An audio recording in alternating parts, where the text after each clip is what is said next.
So what's up guys, welcome to my channel and welcome to my video tutorial.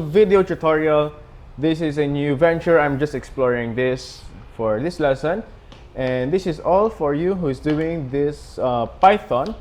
So if you're able to follow our lessons in the past days, we are able to do basic stuff in Python, and we are still going to continue our lesson. And now we will be talking about lists. By the way, this is a new channel. Everything that will be in this channel is all about me teaching you stuff. So if you want to follow all of our lessons in life, in school, in everything else, you can just please click that subscribe button, hit the notification bell so that you will be alerted, or you will be notified whenever I will upload a new video. Okay. So let's talk about here we will talk about list. This is for Python users, okay? So list in Python is something similar to in real life, where you will be going in grocery. For example, you are in the grocery, you have the list of items that you need to buy. For example, you have like the burger patty or vegetable in cans, baon, whatever, okay? So what is a list?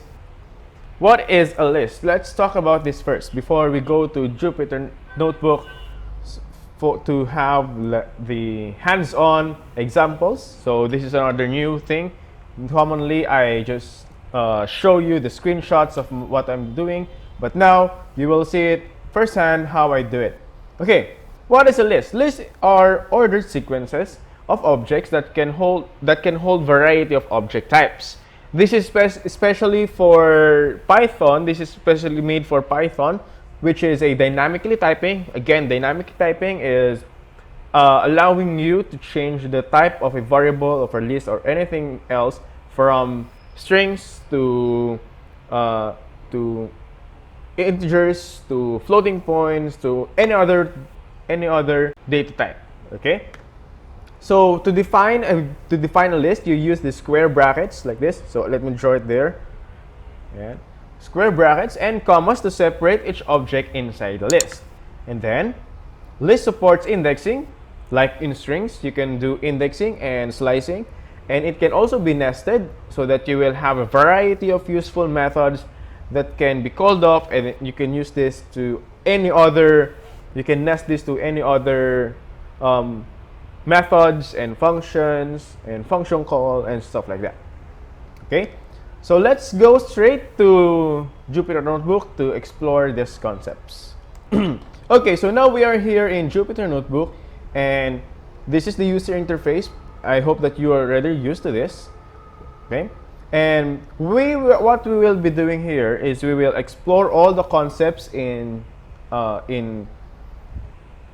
list, and I hope that you will follow me and do the exact thing that I will be doing while you are listening and watching this video. Okay, first thing we will do, we will have to create a variable that will contain list. So how do we do that? So for example, let's say my underscore list. If you forgot how to create a list, I'll just create a video regarding that. So comment down below if you forgot how to make a variable, not list, variable. Okay, so let's say my list is equal to, and then we have the square bracket. Let's say, let's do the string 1. Okay, and then 2. Do not forget the single quotation mark or the double quotation mark for creating strings. Let's say, and then 3. There you go. And you press Shift Enter to run it. And then whenever I call my list, my underscore list, you will see that as an output we have there 1, 2, and 3. You can also use different, or you can also put different data types or different object types in one list. For example, we have here, let's say another. Do not use space. So another list is equal to curly bracket, square bracket. Let's say we have here a string.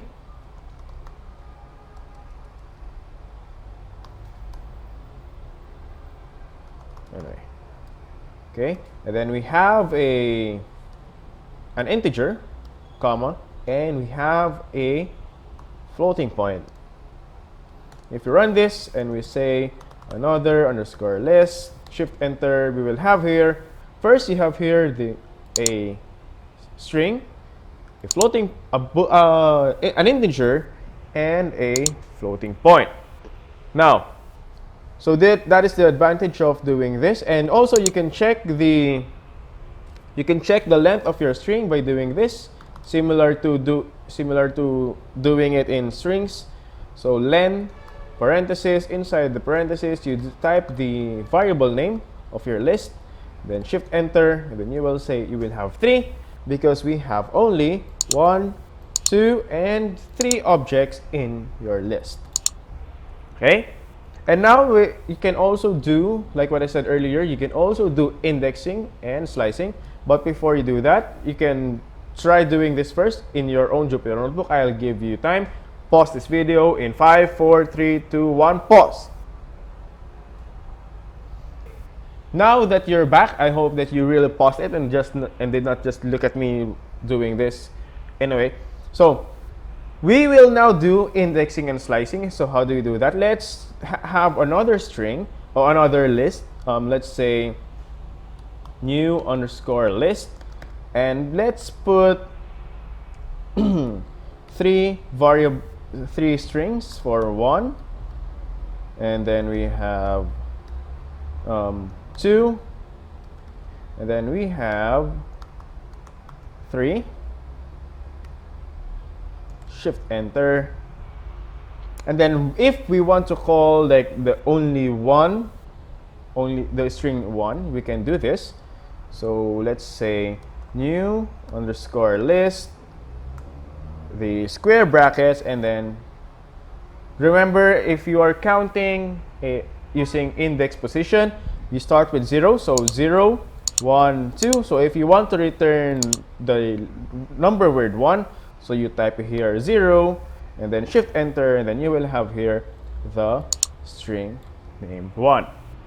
You can also concatenate this. Remember, if you still remember concatenation, you are doing concatenation allows you to stitch or connect 2 different strings or variables together in chain or in series. So we can have here, for example, we have there the new list, and let's make another list, new underscore list. That's too long. New listers. Okay, that's good. And let's continue it with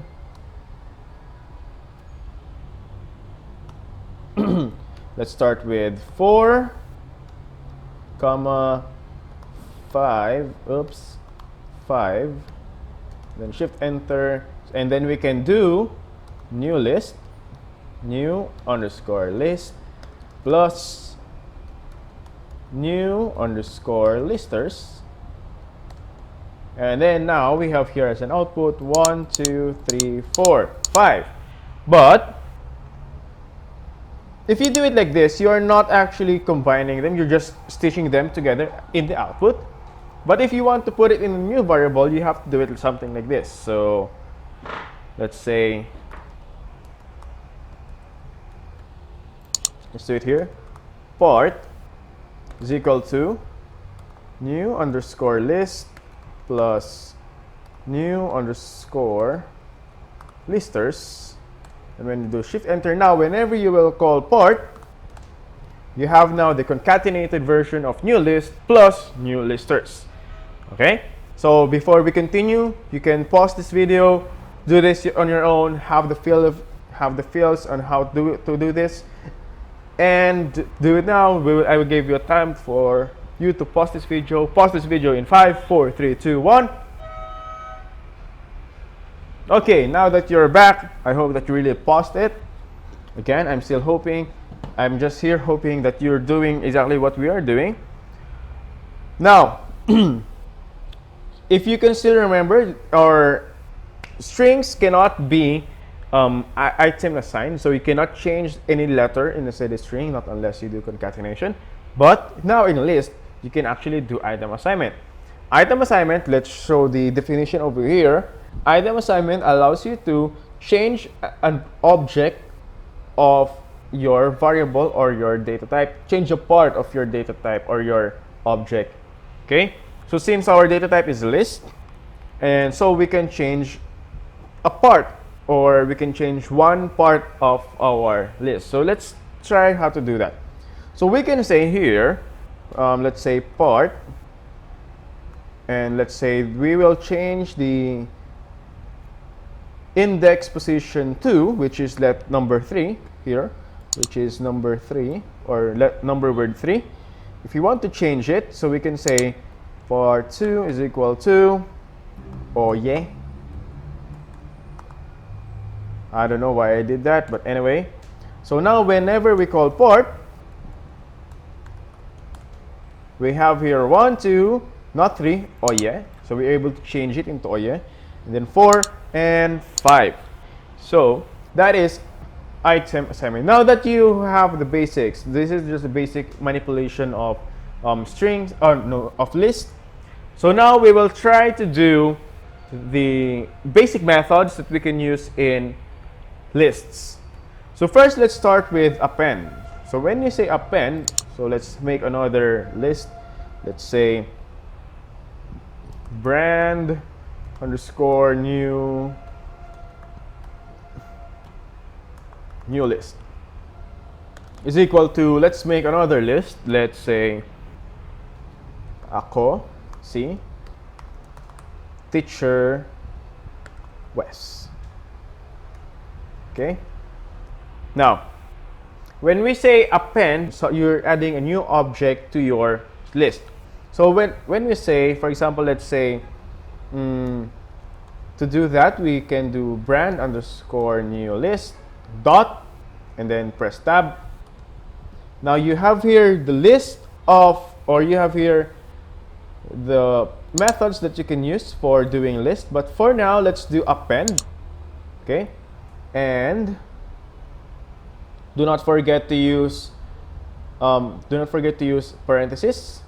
Inside the parentheses, you have there the word or the string that you want to add at the end of your list. So for example, let's say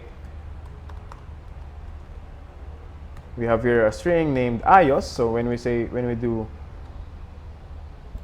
do not forget append. I forgot append. Okay. And then whenever we call the brand new list, brand underscore new list, we have here ayos at the end. Okay, so I did it twice. Now, so that is append. Let's try another one. Let's have a number underscore list. And then inside here, we have here a list of 1, 2, 3, 4, 5. Shift enter. What if I want to add 6, 7, 8? Or what if I want to add 6? This is just one, let's just add one object. So we can here number, we can say number underscore list dot append. Inside the parentheses, we write 6. And then whenever we call the number underscore list, we now have here 6 as an additional number, or as an addition to the last part of our list. Okay? Now what if we want to remove something, or we want to remove the last part of our list, not string, of our list? We can do the pop method. What is a pop method? So pop method actually allows you to remove an object from your list. Let's try to do it. So remember here in the brand new list, we have here another ayos. Okay, so I want to remove that one. So we do this. So let's say brand underscore new list, and then dot pop. Inside the pop, you need to know the index position, but in default it is -1. That's why if we say -1, it will remove the very last part of your list. So when we do shift enter, you see here ayos is returned, and when we call the brand new list again, brand underscore new see, new list, you see there's the one iOS is already removed. But what if, what if you want to remove not the last part, but you want to remove somewhere in the space or somewhere in your list that is not the last part or the last object of your list. So this time you need to know the object or the index number or the index position of your object. So for example, we want to remove teacher West. So if we will count it, we start with 0, 1, 2. So teacher West is in index position 2. So how do we remove that? Brand underscore new list dot pop. Inside the parentheses, you need to put the index position, which is 2. And then now when we do shift enter, you see here teacher West is removed, and whenever we call the brand underscore new list, teacher West is already removed.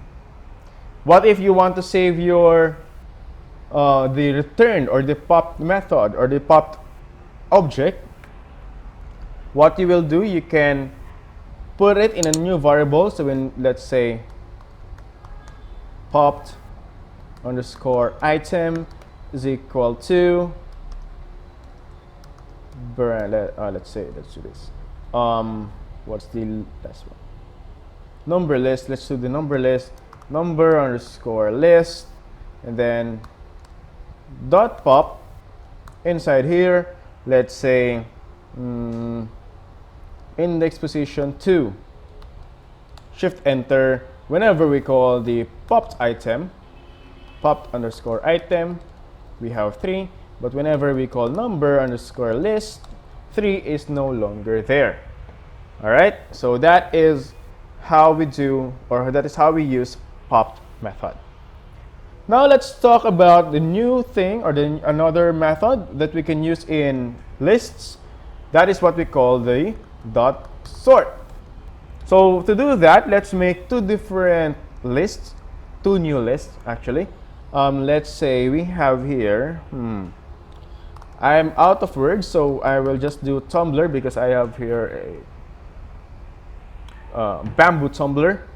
Tumblr is equal to, let's make a list of random words, letters. Let's do letters, okay? That is not in order, that are not in order. So A, and then let's say E, and then let's have a T, and then let's have a Y. Oops, let's have a Y, and let us have an H. There you go. And then let's also make another list that will contain numbers. Numbers that are not in order. So let's say, I'm out of words again, out of names. So let's do flash. Inside the bracket, let's have 1, 5, 8, 3, and 9. So as you can see, they are not in order. So what I want, if I want to sort the variable Tumblr, the list variable Tumblr, what I can do is do this. So I can say Tumblr BLER dot sort. There you go. And when I do shift enter, as you can see, it did not return anything because dot sort does not return anything. What happens? The sorting only happens inside the variable and no output, no return. So that if we want to see the return, we have to do Tumblr. We have to call Tumblr again. So now we can see A, E, H, T, Y. They are now alphabetically ordered or sequenced. So another example, doing this again, doing the sort method will not allow you to return anything. And just a reminder, since the sort method does not return anything, and if you are relatively new in Python, you might think that you can do this, especially now that you are still students. You might think that you can do this. And since for example, if you are doing this in written test and you do this, you might think that it will work. Something like this. Let's say list underscore of tumblers is equal to Tumblr dot sort. There is no error, very good. But if you call list of numbers, list underscore of underscore numbers, no, not numbers, tumblers, shift enter, you see that there is no return. And actually, if you check the type of this one, so remember the type inside the parentheses, pass in the name of the variable. So in our case, it's list of underscore numbers, not numbers again, tumblers, shift enter, we have here non-type. Now, let's talk about the non-type first. Remember in C++ we have here, or if you're familiar with C++, you have there another data type that is called void. So actually, non-type in Python is a special data type or special object type that indicates no value. Okay, some people might use this as like a placeholder or something, but in reality, this is really a return type that does not have a return value. So if you are familiar with C++, if you can still remember the void function or the void data type, something here is similar to that. Remember, if you are doing void functions, you are not expecting a return, but you're expecting it to do something inside the function. So it's the same here. Sort method does not return anything, but instead inside of that variable it rearranges it in alphabetical or in ascending order. So if you want to have if you want to see the return or the output of your data type, then you can do something like this. Let's say numbers. Now we will be using numbers dot sort.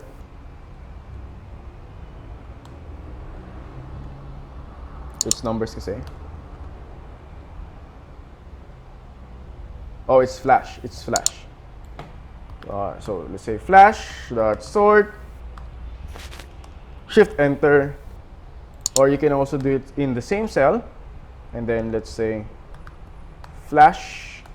So now we will have an output of sequence numbers from 1, 3, 5, 8, 9. As if you can still remember, the original value is 15839, and now it's rearranged into 13589. Okay? So that is sort method. And let's talk about the last part. That is what we call the reverse method. This time, it's similar with sorting, but now it's doing it in reverse. So let's have another variable. Let's say mugs is equal to, let's make a list of 1, 5, 3, 4, 7, 9, 2, 3, 0. There you go. And whenever we call mugs, we have that output. If we want to sort it in reverse, if you want to put it in reverse, so we do this, mugs dot reverse. Do not forget the parentheses. And then again, just like in a sort, it does not have return. It is a non-type. It does not return anything. Okay. So to see the results, you have to call again mugs. So now, as you can see, it's ordered in reverse. So from 0 to 9, 7, 4, 3, 5, 1. So if you want to put it in correct reverse order, so you can do this, mugs.sort. Okay, and then let's call mugs. We have here 0, 1, 2, 3, 4, 5, 7, 9. And then we can do mugs.reverse, parentheses, shift enter, and then let's call mugs. Now it's in order, or now it's in reverse order. All right. So that's it for today. That's all that there is to talk about regarding list. Hopefully that you can remember everything. Hopefully that you can remember all that we talked about. If you forgot something earlier, you just have to do it all over again. Play this video again so that you will have more information you will have more understanding regarding our topic. If you have any questions, comment down below all of your questions. If you have any suggestions or question in life that you want me to teach to you, so let's just comment down below, and see you on the next vlog.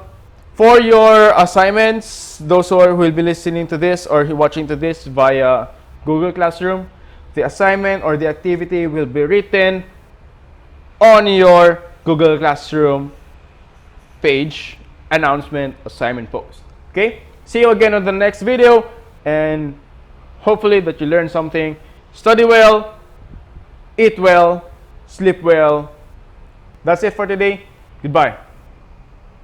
By the way, if you have any questions, like I said earlier, comment down below so that we will have an opportunity to talk about all of your questions. Hopefully that there are not many, so that we will have ample time to talk about it. But if you have lots of questions, it's okay. It's also okay. All right. See you on Google Classroom. Let's talk about your assignment. Let's talk about your work. And goodbye. A few moments later.